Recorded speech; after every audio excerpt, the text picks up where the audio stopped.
Et si un simple capitaine était le cauchemar d'un empire invisible? Il est jeune, inconnu, sorti de nulle part. Mais depuis son apparition, le silence s'est fissuré. Les anciens présidents, eux, portaient un costume, mais aussi une corde, nouée par des mains invisibles.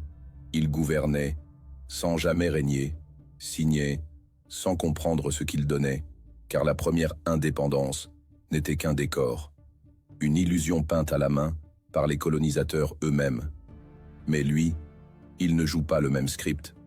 Ibrahim Traoré n'est pas juste un militaire.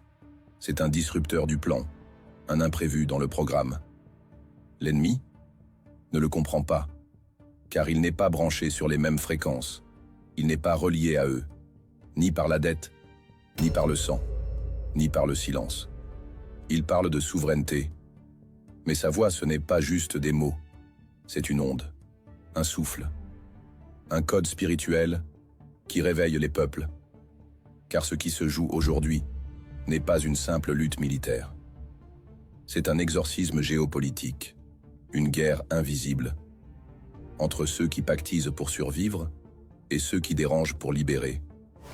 Et quand les médias te disent qu'il est trop radical, c'est parce qu'il a osé couper un fil sacré, celui qui reliait l'Afrique à ses geôliers déguisés. Dans le prochain épisode, tu découvriras pourquoi ce jeune homme fait trembler les plus anciennes dynasties.